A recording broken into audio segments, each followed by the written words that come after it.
लखनऊ अग्निकांड मामले में जांच तेज हो गई। एफएसएल टीम घटनास्थल पर पहुंचकर साक्ष्य जुटाने में जुटी है। घटनास्थल को क्राइम सीन के रूप में जो है चिन्हित किया गया है।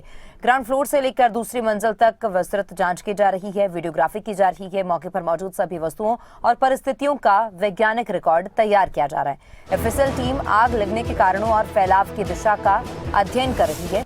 एफएसएल जांच के बाद अब एसआईटी भी घटनास्थल पर पहुंचकर जांच में जुटी है। एसआईटी बिल्डिंग के निर्माण, उपयोग और अग्नि सुरक्षा मानकों और प्रशासनिक जिम्मेदारियों की जांच में जुटी है।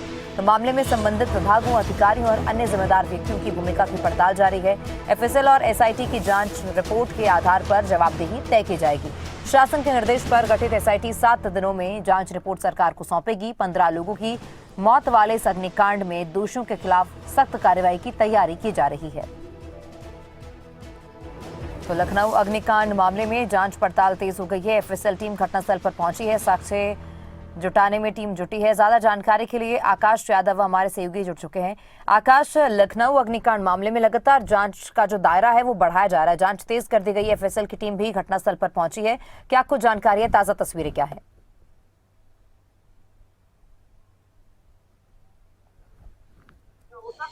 देखिए तमन्ना, बिल्कुल सात तौर से मुख्यमंत्री ने बिल्कुल संज्ञान लिया और काफी नाराज होने के उपरांत वो कल देर रात में ही एसआईटी का गठन करने के उपरांत कल जब एसआईटी गठन हुई तो आज सुबह 10 बजे ही सुबह इस बिल्डिंग में एसआईटी की टीम और फॉरेंसिक साइंस लैब की टीम पहुंचती है।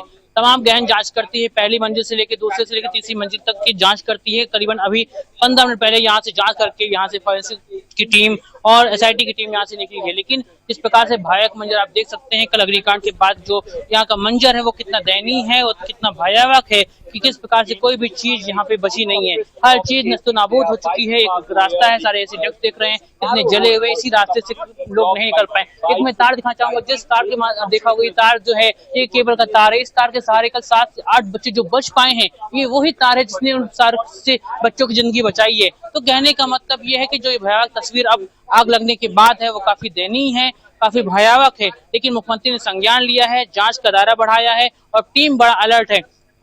सुबह 10 बजे ही यहाँ पे एसआईटी की टीम पहुंचती है, फॉरेंसिक साइंस लैब की टीम पहुंचती है।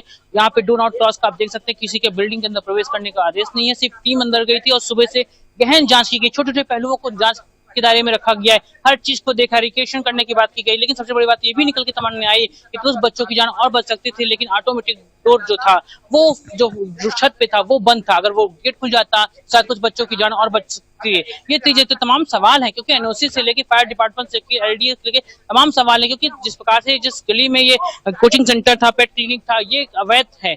अवैध होने के नाते तमाम कार्रवाई की जा रही है, एलडीए अपनी कार्रवाई कर रही है, प्रशासन अपना कार्रवाई कर रही है। लेकिन अगर ये कार्रवाई इन बच्चों की जान जो नहीं बचा पाई, ऐसी कार्रवाई किस काम की। लेकिन आज की जो परिस्थिति है, सुबह से टीम एक्टिव है, तमाम जांच कर रही है और मुख्य आरोपियों को गिरफ्तार कर लिया गया है। जो अधिकारी थे उन्हें निलंबित कर दिया गया है। लेकिन भयावह तस्वीरें आप साफ तौर से देखिए, भयावह तस्वीरें कितनी दयनीय है, कितनी निंदनीय है।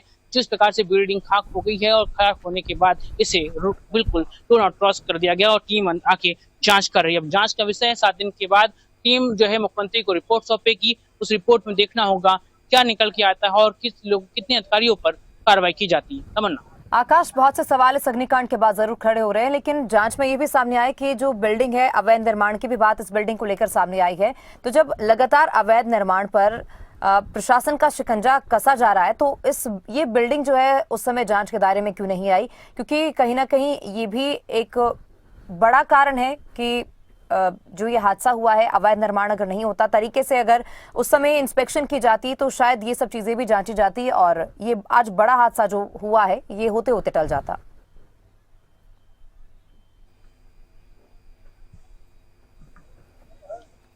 देखिए तमन्ना, सात तौर से अवैध बिल्डिंग तो पहले घोषित की गई थी 2016 में। 2 महीने का समय दिया गया, 2 महीने में इस बिल्डिंग का ध्वस्तीकरण करना था। लेकिन अधिकारियों के साठगांठ से ये बिल्डिंग बच जाती है। 2 महीने उपरांत होने के 2016 से 2026 से 10 साल बीत जाते हैं, लेकिन कोई अधिकारी को नजर नहीं जाती बिल्डिंग के ऊपर।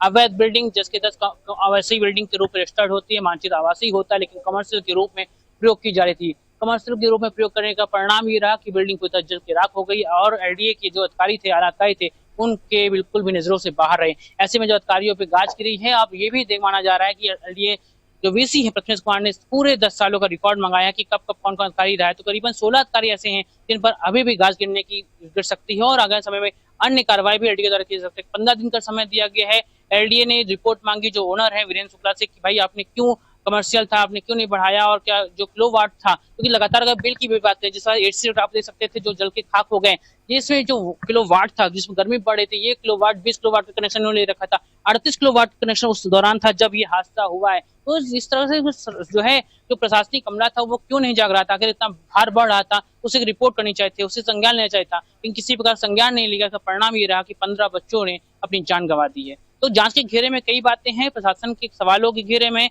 और ये हादसा पहली बार तमन्ना नहीं, इसके पहले भी कई बार ये हादसे होते रहे लखनऊ में, चाहे नाके जैसे इलाके में होटल के हादसे होते हों, या हजरतगंज लिवाना जैसे होटल हो, वहां भी हादसे हुए हैं। सरकार जो है एक्शन लेती है, ध्वस्तीकरण का आदेश देती है, लेकिन वो ध्वस्तीकरण आदेश कहीं ना कहीं कागजों में रह जाता है, किसी पे तरीके से ग्राउंड लेवल पर काम नहीं होता। कहीं ना कहीं ये भी बड़ी खामी है जो आज इन बच्चों के लिए जान देकर गवाई है। तमन्ना।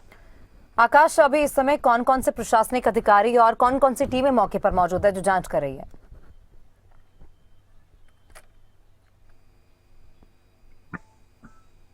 देखिए समझना, 7 से 10 बजे यहाँ पे एसआईटी की टीम जो वहाँ पे आई हुई थी, इसके साथ फॉरेंसिक साइंस लैब के डायरेक्टर्स भी यहाँ पे उपस्थित थे, लेकिन करीबन 11:15 बजे यहाँ से 2 घंटे करीबन गहन जांच हुई है। जांच होने के उपरांत वो यहाँ से निकल के गए हैं और अपनी जो रिपोर्ट है उसे जो है देखेंगे और फिर दोबारा टीम शाम तक आ सकती है। अभी वर्तमान समय की बात की तो जो है तमाम मलबे की देखने, अब मलबे की सफाई करने की तैयारी है। नगर निगम की टीम आप देख सकते हैं यहाँ पे आ चुकी है और ये जो मलबा है धीरे धीरे हटाने की तैयारी में जो है प्रशासन है, क्योंकि अब धीरे धीरे सफाई की जाएगी। सफाई करने के बाद जो अन्य चीजें होंगी उनको भी नजर में रखी जाएगी। आप देख सकते हैं जलकल विभाग की गाड़ी यहाँ पे है जो पानी डाल के सफाई करेगी, थोड़ी देर में यहाँ पे सफाई शुरू होगी। दूसरी तरफ जो मलबा हटाने की गाड़ी है वो यहाँ पहुंच चुकी है। तो धीरे धीरे कैसे नगर निगम दूसरे चरण में बढ़ रही है। अब धीरे धीरे अंदर की जो कचरा है, जो गंदगी है, उसे बाहर निकालेगी, जो सामान है उसे निकालेगी, फिर उस पर भी फॉरेंसिक टीम अपनी जांच करेगी। फिलहाल बिना किसी हस्तक्षेप के अभी तक फॉरेंसिक टीम ने पूरी तरह फोटो, वीडियोग्राफी, अन्य चीजों को, पहलुओं को जांच की है। जांच करके यहाँ से रिपोर्ट बना के नहीं है। अब आगे की कार्रवाई शाम तक और कर सकती है, दोबारा एक बार फिर टीम आ सकती है। सफाई करने के बाद कुछ और चीजों को एसआईटी की टीम और जो फॉरेंसिक लैब की टीम है उसे जांच कर सकती है। बहुत शुक्रिया आकाश जानकारी के लिए।